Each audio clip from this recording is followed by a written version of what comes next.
bonsoir à tous et bienvenue dans votre journal. Ce soir, nous serons en compagnie de Gilles Martin, chargé de mission départementale pour le parti Debout la France à Mayotte. Bonsoir. Bonsoir. Alors hier, en début d'après-midi, le gouvernement dévoilait son plan sécurité, une Mayotte sécurité pour tous. Un plan qui était très attendu et dont beaucoup se sont réjouis. En revanche, d'autres comme vous se montrent complètement sceptiques. Vous nous direz pourquoi tout à l'heure, Gilles, dans ce journal. Autre sujet d'actualité, également l'arrivée ce matin du Boeing B787-800 d'Air Austral. Patrick Meillan se trouve actuellement à l'aéroport de Pamandzi. On le retrouvera dans quelques minutes pour nous faire notamment part de ses impressions. Mais avant cela, je vous propose de voir les titres de ce vendredi 3 juin. Une opération comme un message envoyé à une population qui semblait ne plus croire à l'état de droit.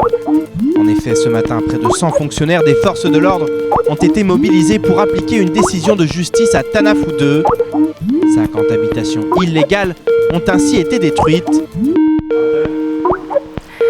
Alors les titres, je vous le disais, donc hier le gouvernement a annoncé le plan Mayotte sécurité pour tous. Les 25 mesures qui le composent sont sans précédent, mais la situation du département est telle que l'insatisfaction se fait déjà entendre, sans compter qu'à un an des élections présidentielles, de véritables doutes existent quant à la mise en place des mesures au long terme. Ce matin, plusieurs personnalités politiques se sont exprimées sur ce plan global tant attendu, un sujet signé Abbas Alidi, Pierre Bellucci et Leslie Vimnet.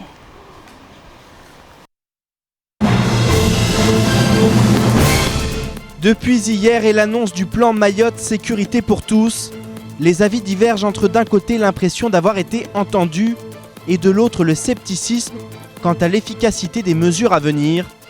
Ce matin, nous avons donné la parole aux personnalités politiques de bords différents, mais les mêmes mots reviennent.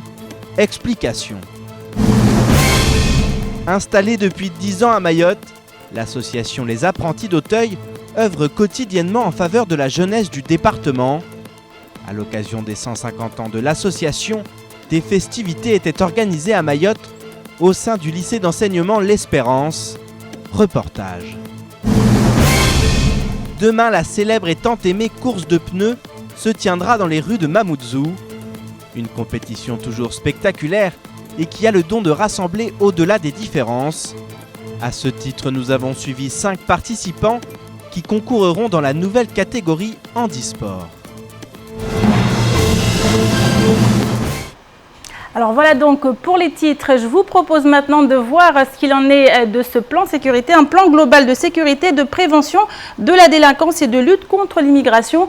Et je vous propose de voir ce reportage de Abbas Alidi, Pierre Bellucci et Leslie Vimnet. 25 mesures, 102 policiers, 42 gendarmes, nouvelles navettes, nouveaux radars, drones. Sur le papier, le plan global Mayotte sécurité pour tous a de quoi réjouir les plus sceptiques, même si beaucoup de ceux qui ont eu l'occasion de le lire dans le détail émettent plusieurs réticences. En premier lieu, on voit bien que le gouvernement reconnaît enfin qu'il y a bien un rapport entre l'immigration clandestine et la montée de la délinquance et des actes de violence sur le territoire. Et cela se traduit justement dans les actions qui sont proposées par les ministres de l'Intérieur et des Outre-mer. Nous savons pertinemment néanmoins que nous sommes à moins d'un an de la présidentielle. Donc j'espère que la priorité des hommes politiques qui nous font ces propositions aujourd'hui sera vraiment de mettre en application ces mesures pour le bien de Mayotte. Et puis je rappelle que beaucoup de ces mesures néanmoins reposent sur les années qui dépasse 2017. Et donc de ce fait, il y a aussi une nécessité de garantie que les moyens soient réellement budgétisés dans les budgets de l'État, notamment pour l'outre-mer, afin de garantir que demain, si un changement gouvernemental intervient, qu'on ne vienne pas nous dire que ces mesures n'ont pas été budgétisées. S'il semble indéniable que le gouvernement vient de faire un geste considérable en faveur de Mayotte, le candidat à la députation sous l'égide du parti Les Républicains, Elad Chakrina, reste lui aussi sur sa faim. Écoutez, moi je pense que il y a une urgence en effet, et cette urgence, c'est avant tout de pouvoir accroître les forces de l'ordre, de pouvoir surveiller nos frontières. Ça, c'est un point. Donc, qu'on ne puisse pas en effet retarder tout cela jusqu'à 2017, parce que l'urgence est telle que nous sommes à l'asphyxie. Par ailleurs, je vous disais tout à l'heure que je reste sur ma faim, parce qu'un plan pareil, mettre en avant justement les mesures du ministère de l'Intérieur et du ministère des Outre-mer, je pense que c'est insuffisant. Il fallait aller plus loin, il fallait être plus ambitieux. Mettre également en avant des mesures du ministère des Affaires étrangères, puisque c'est aussi un problème diplomatique avec l'État comorien. Certains textes ont été signés, mais rien n'a été suivi des faits. On sait parfaitement bien que l'État comorien, de toute façon, se moque royalement de voir que ses ressortissants prennent des kwassa pour venir à Mayotte. Par ailleurs, vous savez que la traversée coûte 300 €. Si on a plus de 10 000 passeurs, 10 000 personnes qui font le passage des Comores jusqu'à Mayotte, ça fait plus de 3 millions d'euros chaque année. C'est un business extrêmement lucratif pour les personnes qui tiennent cette industrie. Et c'est une industrie détenue aussi parfois par des autorités étatiques comoriennes. Et la Tchakrina réclame ainsi la destruction des usines de kwassa aux Comores, mais aussi une coopération régionale plus poussée dans le domaine judiciaire. Il manque la coopération judiciaire. Coopération judiciaire avec les Comores, mais aussi avec les autres pays de la Commission de l'océan Indien. J'entends par là Madagascar, Maurice, les Seychelles. Parce que dans la mesure où justement nous avons des ressortissants comoriens qui ne peuvent pas, enfin en tout cas qui purgent leur peine à Mayotte, à la maison d'arrêt de Majicavo, et qu'au final en fait on constate des cas de récidive, eh bien ça va poser un énorme problème, parce qu'on se rend bien compte qu'en fait la justice ne fait plus peur. Les forces de l'ordre ne font plus peur. Bon, là, ils vont peut-être faire peur maintenant avec la quantité qui arrive. J'espère, en effet, mais en tout cas, je pense qu'à mon avis, il est important déjà de désengorger aussi la maison d'arrêt de Majicavo, que justement les condamnés puissent aller purger leur peine dans les territoires duquel ils proviennent. Si les sceptiques sont nombreux après l'annonce de ce plan, pour d'autres, il s'agit là d'un véritable changement de politique qui prouve que la population de Mayotte a été entendue. J'ai l'impression, plus que l'impression, que le gouvernement a changé de cap, a changé de politique par rapport à Mayotte. Ça ne peut être qu'une bonne chose. Et ça répond, Patrick, à ta question de l'autre fois. Je vous avais dit, lorsque vous m'aviez posé la question si j'allais voter pour Hollande ou pas, je vous ai dit que à l'époque, la politique menée n'était pas la bonne. Mais pour changer, on ne demandait pas énormément de temps, c'était une question de volonté politique. Je pense que la volonté politique aujourd'hui se manifeste. Si ça continue, je pense que beaucoup vont se rallier. En effet, ce plan pourrait permettre au président Hollande de reconquérir quelques voix à Mayotte, même si les enjeux dépassent de loin la politique, car c'est bel et bien du sort de l'île dont il s'agit. Alors Gilles Martin, chargé de mission départementale pour le parti Debout la France à Mayotte, est avec nous, je l'annonçais tout à l'heure. Alors on l'a vu dans ce reportage, de nombreuses personnalités ici à Mayotte sont sceptiques quant à ce plan qui a été dévoilé par le gouvernement. Vous en faites partie. Gilles, dites-nous pourquoi. C'est plus que du scepticisme. Par rapport à toute cette médiatisation qui a été faite sur l'annonce de M. Cazeneuve qui allait faire des annonces extraordinaires pour Mayotte, j'étais plein d'espoir, même si je ne croyais pas trop, sur effectivement une prise en compte de notre gouvernement, enfin, de nos préoccupations. Alors 25 mesures ont été annoncées. Oui, non mais attendez, 25 mesures je veux bien. Moi et nous à Debout la France, on considère tout simplement que le gouvernement n'a pas pris la mesure des enjeux et des attentes profondes de la population mahoraise suite à cette crise sociale que l'on connaît actuellement, n'ayant pas encore compris apparemment pourquoi nous en sommes arrivés là, après tant de laxisme de tous les gouvernements qui ont pu se succéder et qui ont laissé le robinet ouvert, comme disait Patrick ce matin lors de la matinale, en laissant venir une immigration complètement incontrôlée sur le territoire et qui maintenant dépasse la population mahoraise et que nous n'arrivons plus à gérer. Des mesures ont été prises, mais enfin, il y a une mesure de base quand même qui n'est pas prise. Si on ne comprend pas qu'on a absolument besoin de revenir sur la suppression du droit du sol sur Mayotte, Bon, c'est le point phare qu'il aurait fallu évoquer. Pardon ? C'est le point phare qu'il aurait fallu évoquer. Mais il faut commencer par là. Il faut commencer par s'attaquer à la source, s'attaquer aux raisons des problématiques où nous en sommes arrivés. Et je constate, pour l'avoir lu et relu, ces mesures qui ont été annoncées, il n'y a absolument aucun mot là-dessus. Bien au contraire, puisque dans ce document, on nous parle de la loi du 7 mars, sur laquelle on va porter un accompagnement. La loi du 7 mars, on oublie quand même que c'est une loi qui a été votée en catémini par le gouvernement, qui ouvre le droit à la nationalité française, à toute la fratrie qui sont à l'étranger, des enfants qui sont nés sur le sol mahorais. Alors on fait quoi ? On nous annonce tout un tas de petites séries de mesures qui en fait, pour moi, sont que des effets d'annonce à moins d'un an des présidentielles et des élections parlementaires qui vont se produire, législatives et sénatoriales. Mais le fond du problème, on n'en parle pas, on ne le résout pas. Bien au contraire, avec cette loi du 7 mars sur laquelle on va faire un accompagnement. Question de sécurité. Or, des mesures ont été également annoncées en ce sens. Pour la sécurité. La seule chose concrète que je reconnais dans ce plan, c'est le renforcement des effectifs. Là, j'en conviens effectivement, c'est bien le seul point concret. Tout le reste, pour moi, ce sont des effets d'annonce. On nous parle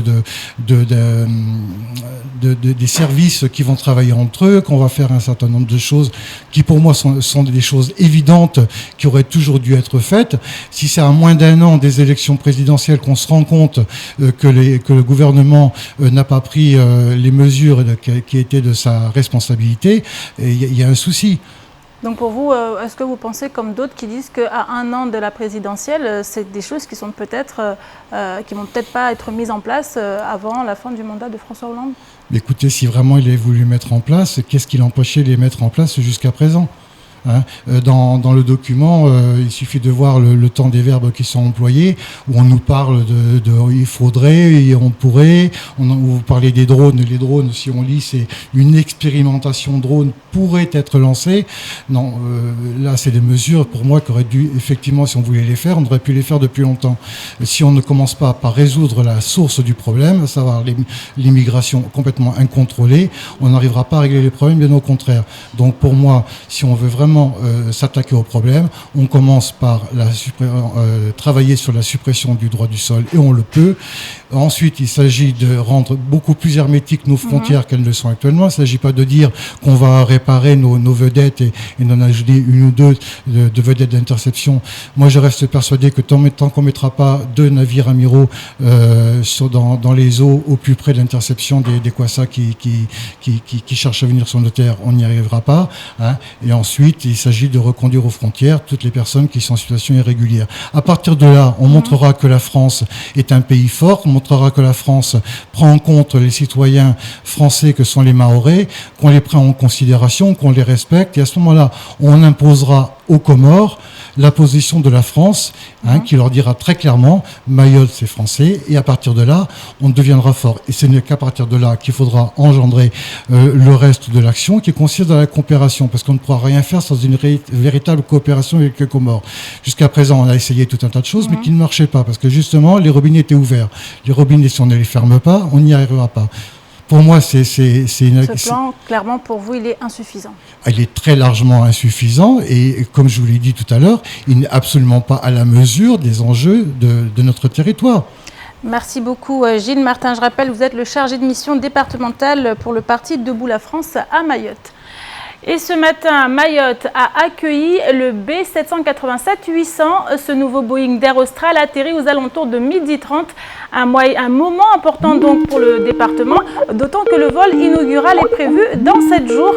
En effet, vendredi prochain, la première ligne directe en seulement 9 heures va voir le jour à Mayotte. Ce gain de temps considérable promet d'être favorable au développement du territoire. Je vous propose de regarder les premières images de ce que beaucoup annoncent déjà comme une petite révolution. Dans ce sujet signé Jérôme Comon, Pierre Bellucci et Leslie Limné. Le voilà officiellement dans le ciel de Mayotte. Le nouvel avion d'Air Austral s'est posé aux alentours de 12h30 sous les yeux d'une délégation invitée à vivre ce moment spécial. C'est un événement historique, magnifique. se poser d'avion sur Mayotte aujourd'hui, un avion dont on sait que dans moins d'une semaine, il va faire un vol régulier sur Paris, avec un départ à 21h de Mayotte et puis une arrivée aux aurores à Charles de Gaulle. C'est quelque chose que tout le monde attendait. Nous avons préparé ça pendant plus d'1 an. Toutes les équipes d'Air Austral l'attendaient avec impatience et maintenant on sent que les choses se concrétisent et c'est un vrai bonheur pour nous. Un bonheur que partage également le 4e vice-président du conseil départemental, Issa Abdou Issa. En effet, les promesses qui accompagnent cet appareil sont nombreuses et poussent à l'optimisme. C'est une vraie belle émotion et c'est vrai que c'est un avion aux couleurs de Mayotte, donc là aussi on a été très sensible à la forme des choses et au-delà de ça, c'est une ligne directe, ça va un gain de temps considérable, là où il y avait 11-12 heures d'avion, là il n'y en aura que 9. C'est très intéressant et au-delà de ça, le coût, le prix, en tout cas, on sera là aussi, on est en train de discuter encore et encore pour que ce ne soit pas que des effets d'annonce, pour que là aussi, ça se ressente au niveau du prix là aussi pour le Mahorais. Donc c'est un grand jour, un moment important. C'est la première fois qu'un Boeing de cette envergure se pose à Mayotte et donc un moment particulier, en tout cas très émouvant. En ce qui concerne Air Austral, l'arrivée de ces 2 nouveaux Dreamliner représente un changement de cap certain. Après des mois difficiles, la compagnie se veut assurément plus ambitieuse que jamais. L'arrivée de ces deux 787, c'est un changement complet de paradigme pour Air Austral et pour, j'allais dire globalement, les îles de la France de l'océan Indien, Mayotte et la Réunion. D'abord parce que c'est un module qui manquait à Air Austral pour pouvoir assurer son développement. C'est un avion qui a une portée très importante avec 262 sièges, qui nous permet d'être présent sur tous les aéroports que l'on sert aujourd'hui, mais aussi d'aller plus loin.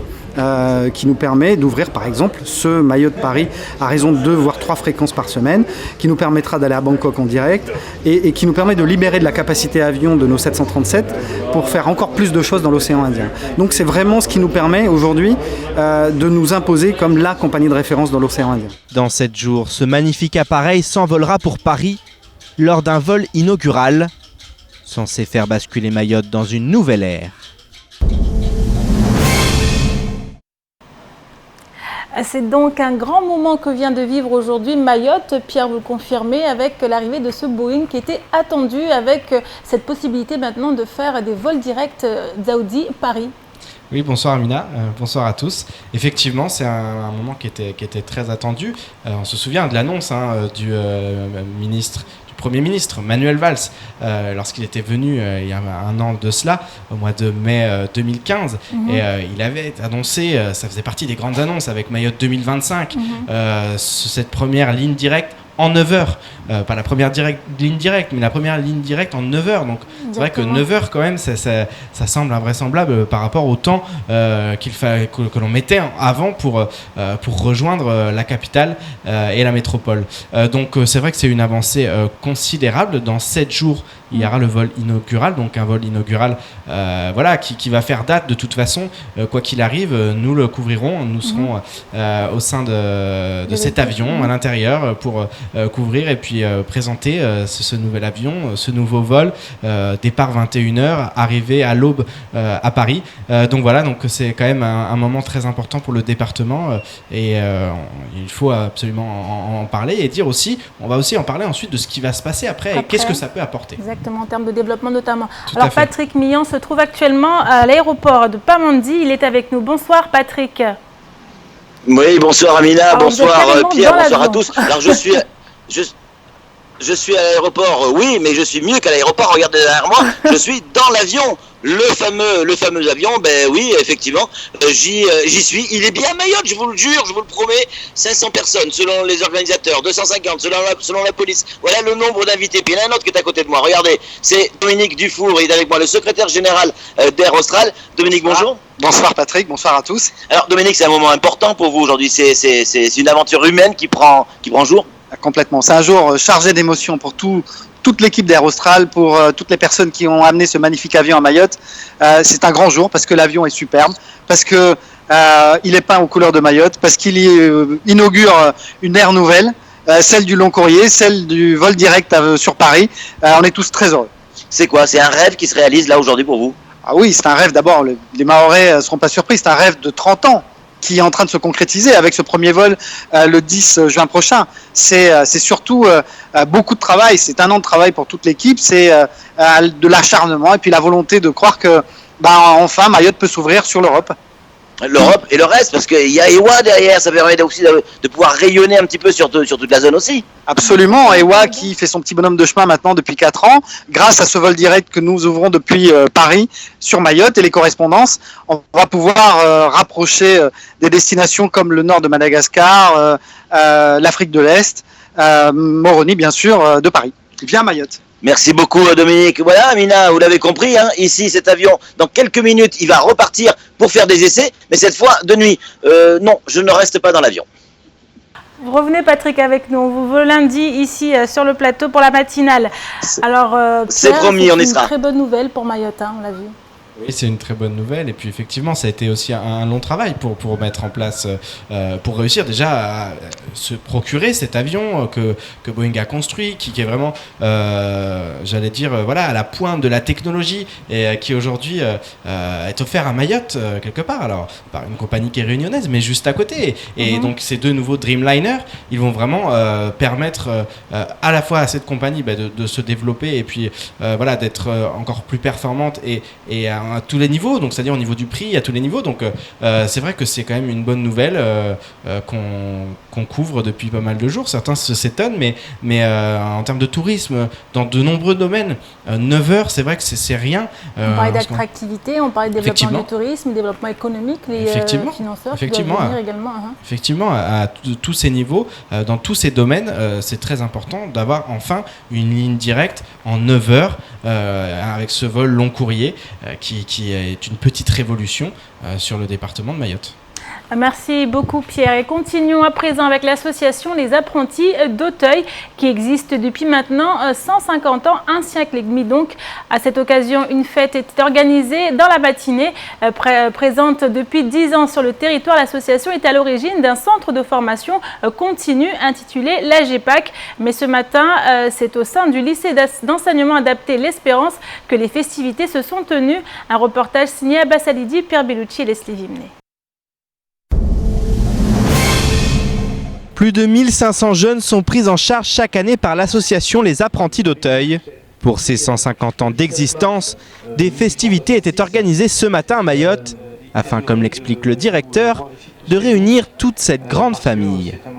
Eh bien, aujourd'hui, c'est un événement particulier parce que tous les ans, à cette même époque, on se réunit pour pouvoir partager des moments importants ensemble et témoigner un petit peu de ce vivre ensemble qui existe véritablement à Mayotte. Un vivre ensemble qui constitue l'une des vertus du lycée d'enseignement adapté, l'Espérance. En effet, les jeunes sont accompagnés et suivent des formations composées d'heures d'enseignement général et professionnel. Un établissement unique et indispensable pour ce territoire. Notre mission principale, c'est vraiment de redonner confiance et espérance aux jeunes que nous accueillons. Et nous accueillons à peu près 1500 jeunes dans notre établissement. Même si c'est difficile, au contraire, avec beaucoup de confiance et d'espérance, on y arrivera quand même à quelque chose. Et ce qu'on dit aussi, c'est que ce qu'on donne aux jeunes aujourd'hui, l'éducation et de la formation, quoi qu'il advienne, on ne pourra jamais leur enlever. Du côté du père Bienvenu, certains mots ont été retenus suite aux différents discours prononcés par des élèves qui étudient au sein de cet établissement. Dans les discours d'Antoine, j'ai retenu 2 choses, la confiance et l'espérance qu'il faut donner aux jeunes. Et en parlant de la confiance, ça veut dire que les jeunes doivent être confiants en eux-mêmes. À travers l'éducation, à travers l'instruction, ils vont se former parce qu'ils seront adultes et ils vont s'intégrer dans la société. Espérance, pourquoi? Parce qui n'espère pas n'avance pas. Et c'est pour cela que je retiens ces 2 mots. Pour moi, c'est très capital et fondamental, à savoir la confiance et l'espérance qui encouragent les jeunes à aller de l'avant. Donner de l'espoir à des jeunes et leur offrir un avenir, voilà le genre de structure dont Mayotte a grand besoin. Et voyons justement maintenant d'un peu plus près l'un des dispositifs que propose la formation Apprentis d'Auteuil, à savoir le dispositif Narisome, reconnu comme l'une des sources d'espoir professionnel à Mayotte. Ce dispositif colle au plus près aux réalités de la vie quotidienne. Mis en place en février 2016, celui-ci est destiné aux jeunes éloignés de l'emploi de 16 à 25 ans. Le transport et le repas leur sont ainsi offerts afin qu'ils puissent suivre la formation en toute sérénité. À l'occasion des 150 ans de la formation des apprentis d'Auteuil, les jeunes issus de la première promotion ont ce matin fêté la fin de leur formation, l'occasion de faire le point sur leur parcours avec ce reportage d'Adèle Laurent. Narisome propose aux jeunes de 16 à 25 ans éloignés de l'emploi de découvrir différents métiers, mais aussi de se remettre à niveau. Financés à 92% par le Fonds social européen, les jeunes doivent mettre en place durant les 4 mois de leur formation un projet professionnel personnel, mais également un projet collectif. Les stagiaires de cette première promotion, divisés en 2 groupes, ont choisi pour sujet la sensibilisation sur le vol à travers une pièce de théâtre et des discussions avec les jeunes et une exposition photographique sur l'artisanat mahorais. Christelle Bianchi nous en dit plus sur l'intérêt de ces projets collectifs. C'est pour justement la cohésion, penser aussi à l'autonomie qu'ils puissent apprendre en faisant ce projet collectif, et puis tout simplement aussi qu'ils ressortent valorisés, qu'il y ait quelque chose au bout, et je pense que là aujourd'hui ils se rendent compte de ça. Pour eux c'était vraiment une réussite, ils l'ont vraiment ressenti comme ça, et ça fait plaisir de les voir aussi à l'aise avec ce message qu'ils ont voulu faire passer. Durant leurs 4 mois de formation, les jeunes se remettent à niveau en français, en calcul et en informatique, mais ils acquièrent aussi les compétences sociales et professionnelles nécessaires pour s'insérer dans le monde du travail. Ça m'a apporté beaucoup de choses. Avant, je ne savais pas comment être autonome. Et maintenant, je le sais maintenant. Du coup, je suis fière, je suis très contente. Je conseille aux autres de venir aussi. Ce matin, les stagiaires ont donc joué la pièce de théâtre qu'ils ont créée, Moinali Chaoudi, enfant, cesse de voler. Ils ont fait le choix de passer par l'humour pour sensibiliser. En ce moment, c'est déjà la crise. Tout le monde pleure et tout. Du coup, on n'aimerait pas en rajouter. On aimerait passer par le rire pour que tout le monde au moins sourie un peu. On était soudés tous ensemble, on s'est accrochés 4 mois pour mettre en place la pièce de théâtre, et jusqu'à maintenant on a réussi. Je conseillerais bien cette formation à tous les jeunes, à tous ceux qui sont en difficulté, pour quoi que ce soit, recherche d'emploi, pour venir, pour être aidés à choisir un métier et aider pour la remise en niveau. Et pour Ikmal, la baisse de la délinquance doit aussi passer par la communication. Nous les jeunes, on devrait parler à nos amis pour qu'on diminue la violence à Mayotte. Parce que si c'est une personne âgée, on va le frapper, on va le racailler, tout ça. Du coup, pour nous, on va nous écouter, quoi. Des jeunes qui s'impliquent et qui luttent à leur manière contre la délinquance. Pour se conseiller en insertion professionnelle, la formation Narisome constitue une porte d'entrée dans le monde professionnel pour les jeunes motivés. J'encourage les jeunes qui n'ont pas justement cette chance de suivre une formation, de nous rejoindre avec l'aide de la mission locale. Pour que les jeunes qui en veulent et qui n'ont pas encore baissé les bras face à cette situation à Mayotte. Grâce au dispositif Narisome, ces jeunes ont pu se remettre à niveau et acquérir une autonomie. Stage, apprentissage ou encore formation qualifiante, ils ont dorénavant une vision plus claire de leur futur. Le seul frein au fonctionnement optimal de ce dispositif reste, comme pour beaucoup d'autres, le manque de lieux de formation et de moyens. Faisons à présent un petit tour d'horizon du reste de l'actualité de ce vendredi 3 juin, et c'est tout de suite dans l'actualité en bref. Il y a quelques mois, le syndicat SNUPP accusait une inspectrice de l'éducation nationale d'avoir tenu des propos pouvant être condamnés pour provocation à la discrimination nationale, raciale et religieuse par parole, écrit, image ou moyen de communication par voie électronique. En effet, des membres du syndicat avaient enregistré une conversation dans laquelle la fonctionnaire parlait de pédagogie de la connerie et remettait en question l'efficacité des femmes de ménage. Après 9 mois de procès, mercredi le verdict est tombé. L'inspectrice a été relaxée de toutes les charges tandis que le syndicat SNUPP-FSU écope d'une amende de 19 000 €.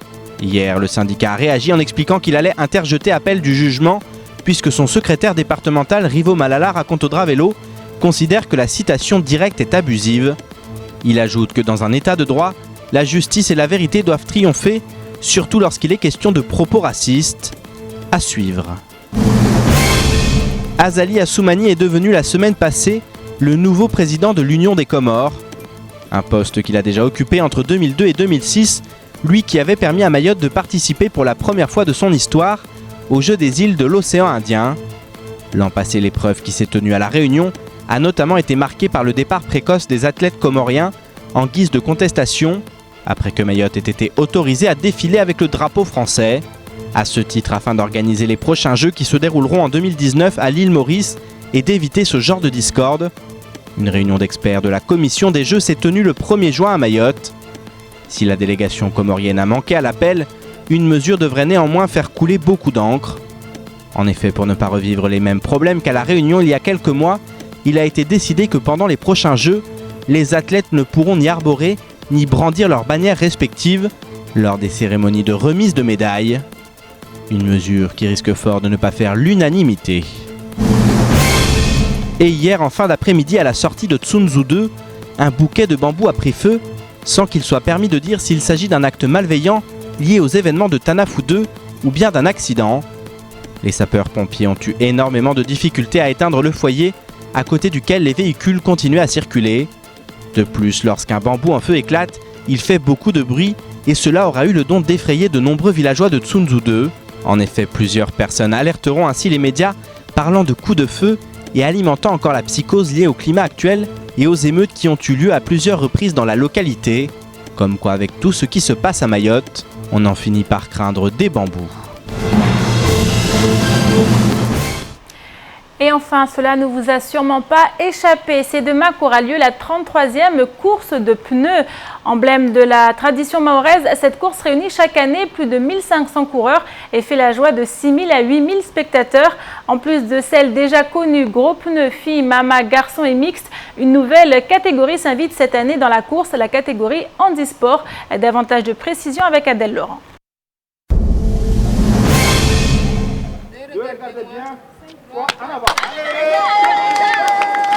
Pour la première fois, une équipe handisport participera demain à l'événement sportif numéro 1 dans le cœur des Mahorais.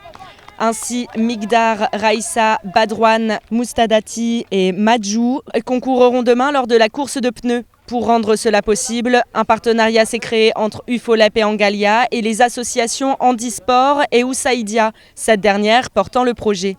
Chantal Balager nous en dit plus sur l'organisation de cet événement.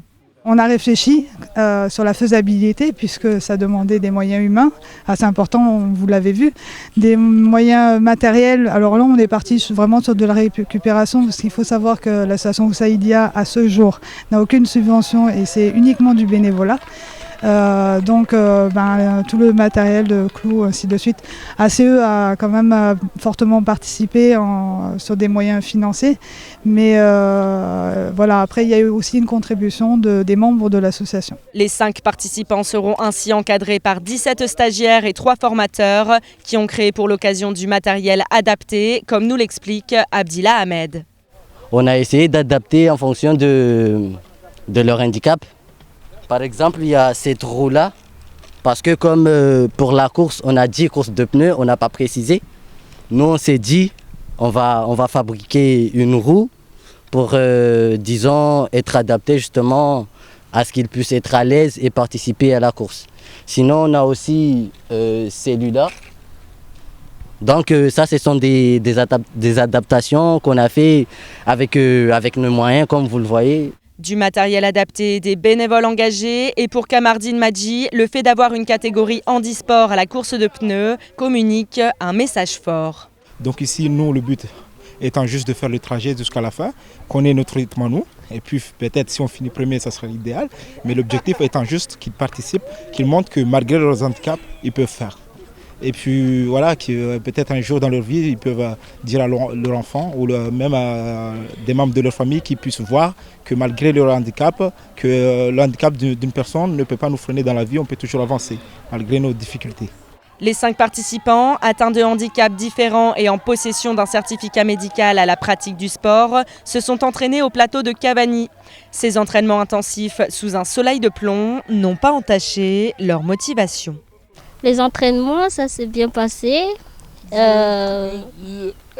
Depuis hier, on s'est entraîné. Et aujourd'hui, c'est le dernier entraînement. Parce que demain, c'est le grand jour. On veut montrer que même les handicapés peuvent le faire. Il ne faut pas se laisser faire. Parce qu'on ne veut plus le regarder à la télé. On veut montrer que nous aussi, on peut le faire. Un petit peu peur, mais c'est bon, on est prêt. Prêt à montrer que la participation à la vie citoyenne est accessible à tout un chacun, en permettant de rajouter la catégorie handisport à celle habituelle de la course de pneus, ces 5 compétiteurs ont donc ouvert une voie à toutes les personnes atteintes de handicap. En effet, de nombreux participants se sont d'ores et déjà inscrits pour la course de l'année prochaine. Si vous souhaitez les encourager, rendez-vous demain pour un départ à 15h à la MJC de Mtsapéré. On est prêts, donc venez nombreux demain, venez nous voir et puis nous on va faire de notre maximum.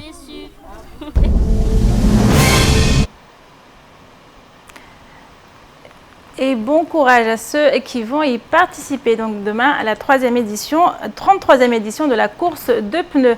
Et c'est ici que s'achève cette édition. Merci à vous de l'avoir suivi. Une édition que vous retrouverez en rediffusion sur OM5, sur notre site l'infocoesie.fr, sur YouTube et sur notre page Facebook. Dans quelques instants, retrouvez l'invité du temps de parole, Bakar Ali Boto, premier adjoint à la mairie de Mamoudzou. Il était ce matin au micro de Patrick Millan. Excellente fin de semaine à vous sur KTV et à lundi.